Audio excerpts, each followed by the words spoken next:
all of them playing baseball. I'd like to talk a little bit about what you all suggested with respect to sustainability of funding. Dr. Redfield, I think for decades we have underinvested in our nation's public health infrastructure. Can you tell us what it is we need to do? You all mentioned sustainability, but if you could talk with us about what steps would be necessary, not just federal government, state and local. What do we need to do to really think about our public health infrastructure in this country? Thank you very much, Congresswoman. It's so important, and I've said this, that this now is the time.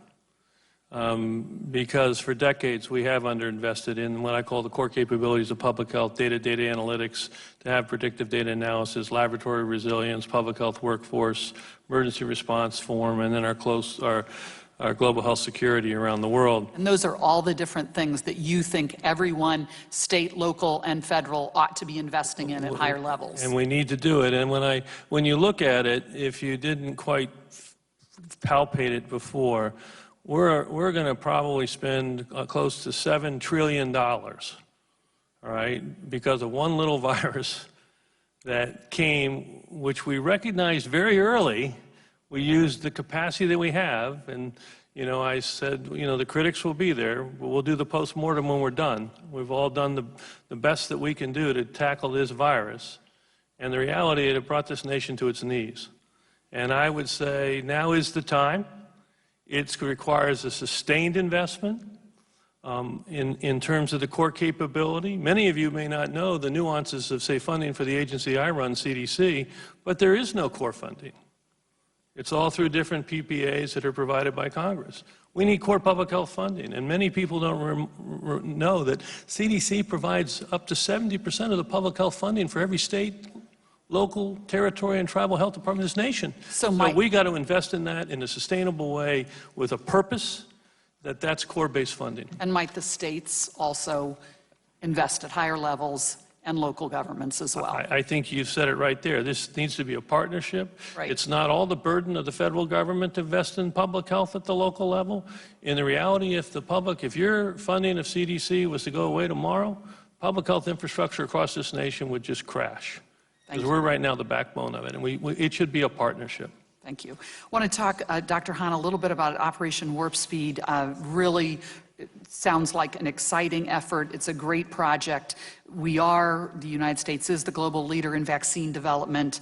But I have to tell you, because we are working at warp speed, and your companies that you're working with, and all of the government agencies, NIH, everyone is working at warp speed. There's many who have concerns about vaccine safety and efficacy, and that when we get to that point, which hopefully is at the end of this year or early next year, where one of these products breaks through and gets there, what do you want to tell the American people and the world in many ways about the safety and the efficacy and the steps that we're taking to make sure that when that vaccine does break through, that it will be safe for everyone to use? Thank you, Congresswoman Brooks. Really appreciate the question. And Dr. Fauci certainly, as a world's expert, can speak to vaccine development. I can tell you from the regulatory perspective of FDA, we have world-leading experts in the assessment of vaccine safety and efficacy. The world looks to FDA, the world looks to the U.S. To actually make those assessments. What I can promise the American people, we will work with companies, we will work with Operation Warp Speed to provide the assistance so the right studies are done with the right information, but we will independently look at those data and we will make a decision in the best interest of the American people with respect to safety and efficacy. We will use science and data to do that.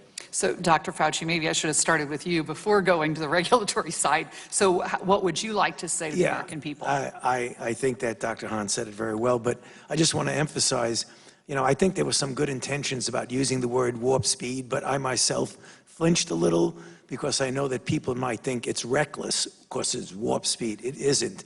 There are risks, but the risks are all financial risks.